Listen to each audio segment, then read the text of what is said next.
The wild man has again made his appearance. He was last seen near High Point by a reliable gentleman who was searching along the spurs of Lookout Mountain for mineral indications. On arriving at the head of the hollow just above Mrs. Oliver's, his attention was attracted by thrilling screams on the side of the high spur that he had just passed along the trail below.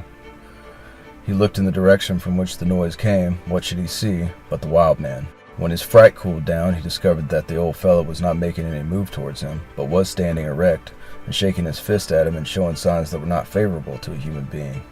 Therefore, getaway was thought about immediately, but before starting, he thought he should examine the wild gentleman more minutely. He was about 100 yards from him, but could distinctly see teeth, nose, and eyes, and describes him thus: was about 7.5 feet high, hairy as an old bear, and would weigh from his looks 400 pounds. Had a pole in one hand that looked to be 10 feet long, which he handled as easy as a stout, healthy man would a pipe stem. His name was asked, and the answer came in the shape of a large stone, which weighed at least 100 pounds, and which was hurled at the inquisitive gentleman. This being done, there was no time left for further inquiry. Consequently, he tried the working speed of his legs, which worked most excellent, until he arrived at Frank Carter's shop almost breathless. As soon as he could narrate a story, a crowd was collected, which started in search of the wild man of Lookout Mountain. Walker County Messenger, February 2nd, 1880.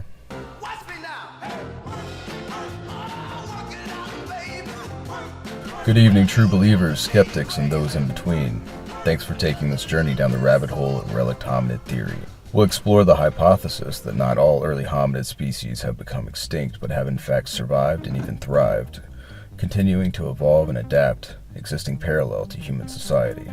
On this podcast, we'll listen to the witnesses, examine the evidence, and engage in intellectual discourse in an attempt to achieve a greater understanding of this phenomenon.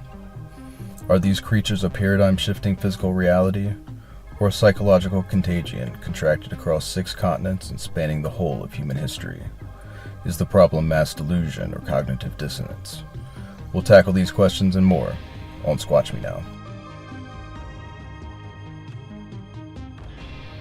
Hi, my name is Trey, and I'll be your host tonight. In the future, we may have guest hosts, co-hosts, and or moderators, maybe some open lines, but for now, you're stuck with me. Now let me start off by saying by no means am I a Bigfoot believer. This has been a long-term research project for me, and from my study of the subject, I'm inferring that the existence of relict hominids is plausible. Certainly, there's enough evidence to warrant the scientific community take greater strides to study this subject. Before many creatures throughout history were discovered, they were first seen by humans native to their environment. Encounter stories were then passed on to scientists and explorers who then went out and acquired specimens. If paleoanthropology would take a serious look at this subject, they might hypothesize the potential existence of relict hominids, put together a team, and set off to prove it through field study. The study and specimen acquisition to prove the existence of this creature is the job of science and should be executed by professionals.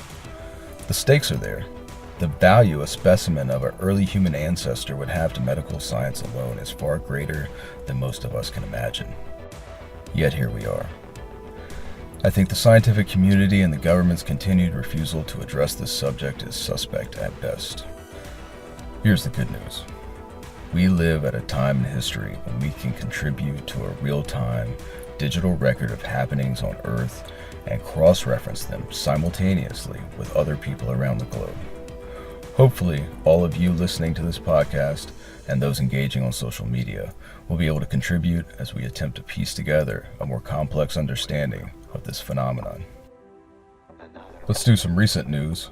So there's some weird stuff going on in Bradford, Vermont. They're having trouble with some bridge construction, and simultaneously, apparently there have been a lot of Sasquatch sightings in that area of the country.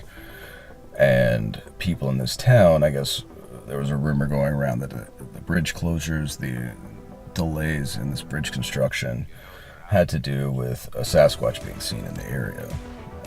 Then all of a sudden, this flyer blankets the entire town anonymously, basically saying that this has nothing to do with the Sasquatch. It's ridiculous and ludicrous to say that it has anything to do with the Sasquatch. Don't talk about it being a Sasquatch. It's just weird. Like, what? Why? Who? I mean, even if this is a rumor going around the town, like, most people aren't going to believe that. So why this, like, effort to put out this flyer anonymously. It seems suspect. I don't know. It is what it is. Another story recently that we posted about on the Instagram, Mr. Doug Teague and his video and footprints of a Sasquatch-like creature near Hickory, North Carolina.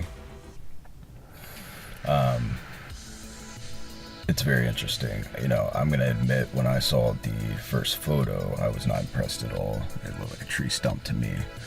But when you go and look at the video, go check out the video on our Instagram page. It's a lot more interesting. It definitely looks like some large, wide, broad-shouldered creature covered in black fur with a conical head. And you can see the sheen off the fur. I mean, it's pretty obvious, and we've seen this in other videos too. Obviously, it'd be great if it was a better video, but you know how that goes. He did have some interesting footprints. Obviously, that stuff can be faked, but his video of the footprints he found, those footprints I think they're interesting. He said he was out for a walk in the woods, started hearing some wood knocks, thought it was a woodpecker. Then he starts getting rocks thrown at him, and he knows it's not a woodpecker throwing rocks at him. Just go look that up, check out his story. He also says that Bigfoot's like granola bars, apples, mushrooms, turnips, moon pies. Well, who doesn't, right? So we had you guys ask some questions through our Instagram story. We're going to answer 2 of those tonight. I'm going to try to kill 2 birds with 1 stone. So we'll see how we do. So the questions are there multiple species like all mountain monsters? And the second question is, what is the relationship between the Pacific Northwest and southern Bigfoot? So guys, the fossil record says that there were creatures like this at one time. It confirms it. We do have a precedent here. We know our evolution wasn't a tree with a few branches. It was one big messy bush. There are 8 known hominid groups thought to be extinct, and we have around 6,000 individual hominid fossil specimens. Fossilization is a 1 in a million chance. It's extremely, extremely rare. So our fossil sample is very limited, and it's being reconstructed from the best bet of the scientists involved. When we see life-size models of early humans in museums, we are seeing the interpretation of a few fragmented bone fossils by the scientists and artists making the display. In recent decades, paleontologists have announced that they think many dinosaurs were covered in feathers rather than lizard-like skin. And this is a prime example that no one really knows what these early hominids looked like fleshed out. In many cases, scientists have teeth, maybe a jawbone, and from that, they have to construct an entire visual of this creature. The bodies of these creatures may have been much more ape-like and hair-covered than depicted in museums. If there are relic populations of potentially 8 or more groups, we can expect a wide range of genetic traits. So we need to look at this evidence from a broader perspective and not immediately dismiss it because it doesn't meet some predetermined idea of what you may think these creatures should look like or how they should move. So the initial question, how many Bigfoot variations are there? Theoretically 8 or more. And what's the difference between the Pacific Northwest Bigfoot and the Southern Bigfoot? There are definitely different descriptions of these creatures regionally. I would say that they are remnants of 2 different types of early hominids or other ancient apes that migrated and adapted to these areas of the country at some point in the past. So you may have a relic population of Gigantopithecus in the Pacific Northwest, Heidelbergensis in the northeast, and Australopithecus or some variation in the south where they say they look more chimp-like. Again, who knows? Perhaps the only people who really know what an early hominid looks like are those that have seen a Bigfoot. And Bigfoot may be a much bigger idea than any of us have ever imagined. So guys, let's get to our first guest. Mike Richburg is a South Carolina-based investigator into all things cryptozoological. He has his own podcast with well-known researcher Adam Davies called Undiscovered Beast and Strange Phenomena. He investigated at Skateboard Swamp during the lizardman sightings in the 1980s, and he had his first encounter with a Bigfoot-like creature as a boy during a hunting trip with his father near the Congaree River on an early morning in 1978. Last winter, I met Mike at Caesar's Head State Park, where he was investigating recent sightings of a Bigfoot-like creature seen by an all-female group camping in the area. We'll be releasing a short doc about his investigation of this case in the near future. But right now, we have a recording from that day last winter on the trail with Mike taking us back to the late 70s and his first encounter with a cryptid. Everything started for me back in 1978. I was 14 years old, and I was hunting in a swamp, a place called the Devil's Orchard, near the Congaree River in South Carolina. It was during a dog drive of hunting for deer, and I was armed with a loaded shotgun at the time. It was an event that really changed the course of my life when I look back at it now. I had a pretty normal life up until then, I guess. You know, typical teenager growing up in the South in a rural area. But after that day, a lot of stuff changed. They dropped me and my dad off about, I don't know, it's about a half a mile at the most from the river. We was doing a dog drive that morning, deer hunting, and they dropped a bunch of standers off down the river because, you know, like if you ever done any dog hunting or whatever in the South, typically the deer will try to escape the hunt area and go to a safe area, and they would often do that in this area by going to the river and just swimming the river and going to the next county over and be completely out of the hunt. So this morning we decided to string standers out down the river, and there's an old two-rut road in there, and they had a pickup truck, you know, they would come down through there and drop standers off every so often. They put a fella out with a shotgun, he'd walk in there and try to kill the deer if they happened to run to him. And my dad and I were the last two standers dropped off down along the river. And when we walked in, we got out of the truck there, and I relieved myself. We'd been drinking coffee. We, you know, like normal routine, we'd meet out at the local restaurant at the country store down there and eat grits and eggs or whatever, you know, at 5 a.m. and get ready for the big hunt, talk about how we was gonna hunt that day and all that. So we done been through that. I had a couple cups of coffee and all that. So standard operating procedure when you're hunting is you urinate far away from where you're gonna be hunting. And I knew I was probably gonna have to urinate, so as soon as we got out of the truck, I urinated, and then my dad and I, we walked on in. And as we walked in toward the river from this little two-rut road, we walked in adjacent to a small stream or creek that was running along our right there, which eventually opened up to a much more prominent feature out by the river. But my dad told me, go ahead and cross the little stream there where we could, and he'd walk in on this side, and I could walk in on that side, and then he instructed me to walk to where the river bank was and turn around and look back kind of the way I'd come and see if I could see out over kind of an open area where if I saw a deer coming, I'd have a shot at one, which is, you know, standard kind of common sense. That was all fine and dandy. I crossed the creek there and I walked on in like my daddy told me. It was really foggy. I walked to the top of the riverbank. The river was really low. Visibility was very short and low because it was very dense fog. It was a warm fall morning. I sat there with my back turned to the river and set up like my daddy told me where I could kind of see back, you know, something running toward the river, I might have a shot at it. And I didn't sit there probably 5 or 10 minutes. And it was very quiet, of course, and I could hear something down on the river over my left shoulder get up out the water. I could actually physically hear the water running off of it. And I thought to myself, well, there's a big deer ironically coming back into the hunt instead of trying to get out. This is great, you know. Dad put me in the right spot and everything. I've got a little 20 gauge shotgun. I'm 14. I'm fixing to kill the big deer and be the hero at the hunt club. It's all good, you know. And it come on up the riverbank there, and it was in some thick brush directly even with me at the top of the riverbank, probably something on the order of about 60 feet away from me. And I couldn't see it because of the brush, but I could hear it moving around, and it sounded really heavy. And about that time, I thought perhaps it was not a deer, it might be a large hog, which wouldn't be uncommon in the area. And of course, sitting there with a 20 gauge with number 3 buckshot in, whatever, you don't want to like tangle with no big hog or whatever. So I said, shoot, I hope that's not a big hog or whatever. I might be in trouble with this little gun. And then about that time, it made a sound.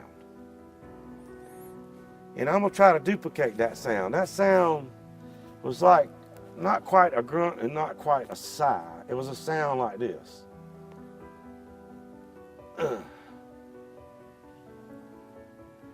And I said, well, I thought to myself, that's a human sound.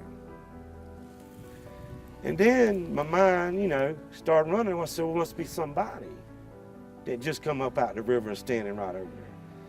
And I said, well, that don't make sense for nobody to be down here first thing in the morning in this river swamp down here like that. Unless, you know, it's an escaped convict or something really crazy going on. So then I was kind of like, that's very peculiar, you know. But I didn't have to ponder that long, because about that time, it walked out from my left, quartering out in front of me. And as soon as it stepped out the brush where I could see it, I said, well, it's black like a bear, I thought, but it's standing upright. And then it caught my attention. I said, well, that ain't right, you know, walking upright like that. And for whatever reason, at that moment, I looked straight at the ear on the side of his head. And that's when everything changed for me, because it wasn't a pointy bear ear like a dog or canine or something like that. It was a round ear like a person or a primate. And right then and there, my whole world changed when I seen the ear on this thing, because I knew it wasn't a bear. It wasn't a man in a ghillie suit. I was looking at a gorilla.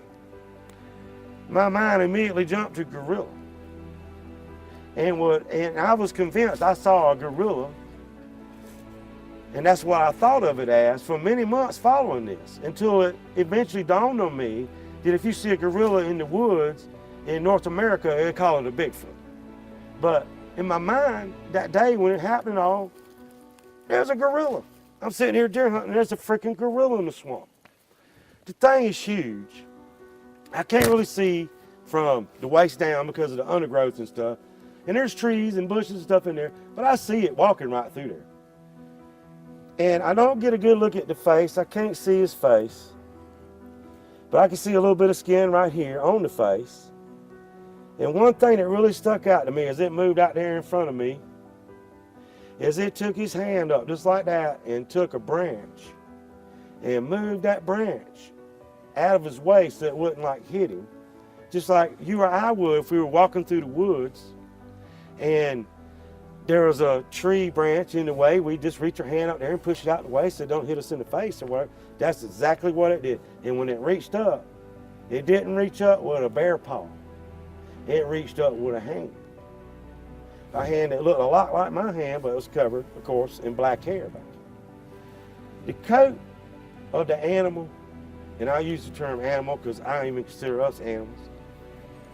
The animal's coat was very much like that of a black bear, about the same color and probably about the same length. It had tremendous upper body size and its arms were cartoonishly large. Two things immediately upset me when I looked at the ear on this thing and I watched it walk out there and I seen it put its hand up there like that.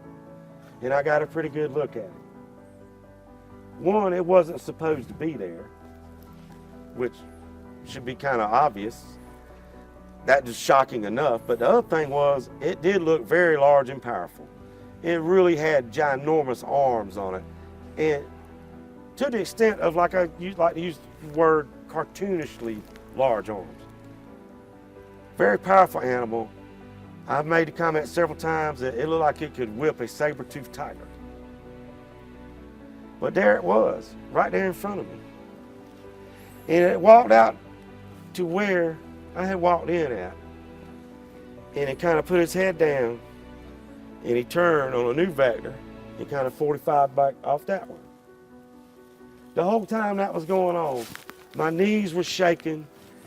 I've got the shotgun up. I'm like trying to stop I'm so scared I'm about to shoot it just out of terror. I had to like physically stop myself from shooting this thing in the back. It never turned around and looked at me. If it had have turned around and looked at me, I would have lost my mind. All I could think about, if it turned around and was threatening in any manner, that I would try to shoot it in the face to hit its eyes and just throw the shotgun at it and jump in the river, because that's really all I had. I was hemmed in. To my right here, between my dad and I, that stream had opened up, that creek had opened up to a very large cut there at the river, and it was full of log jam and gators and stuff. It's not exactly where you want to go jump in the water or anything. So I would just had to jump in the river if it wanted to like make an issue out of me being there or something. I felt very undergunned. And even if I'd have been sitting there with a 12 gauge, which I'd used frequently, up to that point and then some, I still don't think I'd have had enough gun. So a lot of times when I go in the woods, I don't ever carry a gun on account of Bigfoot, because I don't think it's going to do anything but get you killed, in so many words. There's lots of other reasons to take a gun, though, of course, in the woods. There's a lot of bad people and all that. But as far as like, if you think a Bigfoot's gonna jump out the bushes and grab you, you're gonna have time to pull your gun and all this stuff, I don't think it'll ever go down like that. I think if you did have time to pull your gun, that's probably about when you get your butt whipped by a Bigfoot. So I'm not big on trying like, I just go ahead and concede it could whip me at any time. And that's part of my approach to this thing. And I always kind of had that approach since that very day in 1978. That thing walked on off, and I'd wet myself again. Thank God I'd urinated, and that's why I mentioned that earlier, just previous to that. My knees were shaking. I didn't realize it at the time, but I was crying. My face was just wet with tears, and I didn't even know it. And when the whole thing was going down right at that moment, it was totally traumatizing and terrifying for me. I mean, here's this gorilla in the woods in South Carolina that ain't supposed to be there. I mean, I'm a pretty bright kid in school and all the time. I mean, I would know if there were supposed to be gorillas in the woods or not. I mean, I'm from the woods to start with. So like, it just didn't make sense, and it looked so threatening. Even though it didn't do anything directly in any manner, it didn't even look at me, but I still felt threatened by its presence in so many words. Once it got on off a little ways, I started thinking about, okay, now what's my plan now, because I don't feel comfortable hanging here. About that time, I heard them turn the dogs loose way up at the other end of the hunt. And that made me feel better, because I figured, well, the deer dogs would come, maybe they'd come this way and bring hunters with guns. All that was good right now. Hunters and guns, good. Bigfoot, bad. I've seen enough of that. So, and then it occurred to me, I need to go and get out of there in case it came back, or maybe there was another one or something. I mean, I don't even know. I'm just terrified. So after a few minutes, I'm not even sure how long, time-wise, how long expired, but I took on off. Instead of waiting till the hunt was over, I just went on, got on out of there, and I walked all the way back out that two-rut road where my daddy told me to meet back up, you know, when we got picked up and everything. I didn't run, but I walked so fast I might as well have been running. And I just remember being so terrified. It traumatized me greatly, to the point, after that day, I stopped hunting, I stopped fishing, I stopped hiking and camping, I stopped going to the woods. It was almost 3 years before I went back in the woods. And eventually, I did go back in the woods, and I felt secure enough with a high-powered rifle getting in a deer stand that the thing probably wasn't gonna mess with me no way, and I was relatively safe maybe if it did. And by then, I kind of come around to the understanding that, you know, that thing never would have wanted to hurt me if it didn't feel threatened by me or anything like that. They're not here to hurt us. If they was hurting people left and right, we'd have had to war it out with them a long time ago, right? I mean, so like, it just wanted to be left alone. I'm cool with that. I just wanted to be left alone that day too after that. Well, that's all for tonight, guys. I want to thank Mike for sharing his story, and all you guys for listening. If you have an encounter story, an interesting theory on this subject, or would like to come on the show and tell us why you think it's all a bunch of bull, shoot us a message on Instagram, YouTube, or leave us a comment. We'll get in touch with you. We'd love to have you on the show. I'm tired of hearing my voice already. I want to hear more of yours. We'll see you next time on Squatch Me Now.